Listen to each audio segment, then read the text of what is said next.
Come, come, come. Moria, Greece's largest refugee camp in the island of Lesbos, burned down on Tuesday night, leaving 13,000 people without shelter. Me house this finish. Asphalt, many, all finish. Hundreds fled with their belongings towards Mytilene, seeking safety, and others gathered on the street nearby Moria, waiting for the government to find a place for them to stay. The most important thing right now is to bring the people to a place where they feel safe and not put inside a blockage on the roads and held out on the streets. Women and pregnant women, women with small babies, women with month-old babies or days-old babies or weeks-old babies, they are also part of the crowds who are stuck on the road. More fires broke out on Wednesday night.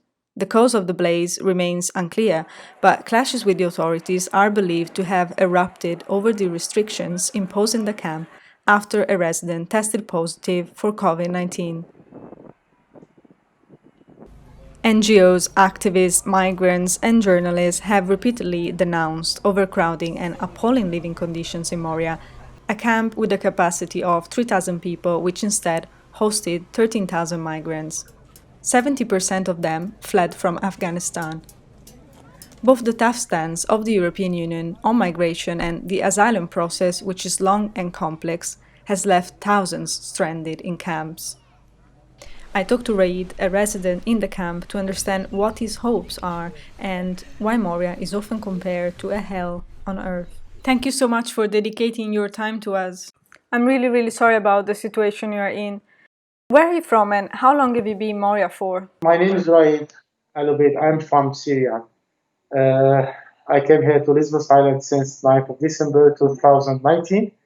I came here alone after 5-6 days. I'm surprised to find my daughter in front of my eyes. It is by accident. She was pregnant. I'm very happy, and the other side, I'm very sad for them. What do you think will happen now? The situation is very bad before. Now it's coming worse. So the people confused, very angry about that. We don't know either to stay at the streets or to move them in another area. So now there is some saying that they want to rebuild a new camp. This take time, 4, 5, 6 months. We don't know about that. What's going to happen to them till that time? This is the question for the human rights. So, what will you do for the refugees here in Moria camp? Moria has never been safe, not now nor before the fire. What was the life like there? Very hard and very bad situation, especially for the women, the pregnant women. There is sickness people, there is children there. It's horrible. What are your hopes? To let them outside this area as much as you can, because they are in bad situation, and they are looking for a safe place. The camp is now destroyed and the Greek government has declared a 4-day state of emergency. I received a call from a friend that he was feeling afraid and asked me if I can go and pick him up from Moria. After that, I went in Moria and I couldn't find him in the beginning because it was a big mess. Is your friend a resident of Moria camp? He's a resident. He cannot leave.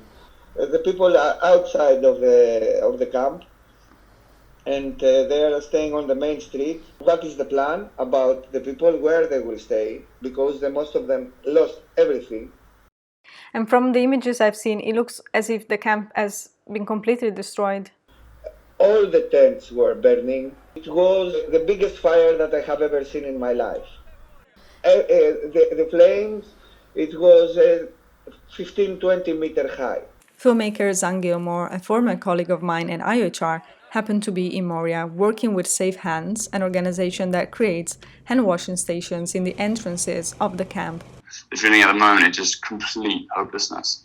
I mean, many of them have been here for months and months, in some cases years. Now they just think, Moria is going to be kind of rebuilt into this massive sort of camp, like with massive fences. Zan, who is in charge of distributing aid at the moment? They're relying on NGOs to give them water and food until the army will start doing this for themselves. There's no central authority, and it's just complete chaos.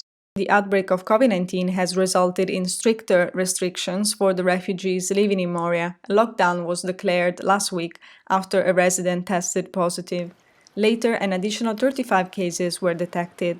But many believe that the virus has been used as an excuse to segregate people in what has become a no man's land within the European Union. Adults and children have been left alone without health and education access, food and water supply. The pandemic has been used as almost an excuse to put very restrictive measures in place. Individuals weren't able to actually go out for more than an hour a day, for example. It was very difficult for them to access food. The issues that prior to COVID were there, such as lack of hygiene, lack of access to running water, and to many hundreds of people sharing one toilet, were already there, and then were exacerbated by COVID-19. We are in COVID restrictions and they don't have water. They are taking one bottle to wash themselves, 1.5 liters. They prefer to buy some goods from the supermarket next to the camp and cook themselves. They have to wait 3-4 hours for the food distribution. Greece Deputy Migration Minister George Komoutsakos has announced that 400 unaccompanied minors will be transferred to safe zones. The European Union has offered help with the response, but the blaze has triggered criticism over the EU handling of the migrant crisis so far. Many believe the blaze might be the turning point for the future of the 13,000 migrants who are now without a home. The solution just seems to be in the hands of the European Union and its member states. Unfortunately, what a lot of the migration policies in the EU, and certainly what we've seen in Greece, have done is exclude these populations, and often for prolonged periods of time. So this means that those individuals who might have applied for asylum but not yet had a response might not have the access to healthcare that they need during that time. They're actually, even before COVID-19, the situation on the Greek islands, and particularly in the camps and in Moria, it was a very acute situation, and there was already a health crisis. After the EU-Turkey deal, individuals who arrived onto the islands were actually subject to geographical restrictions. We should do something, and the European people, the human rights, they should do something for the people.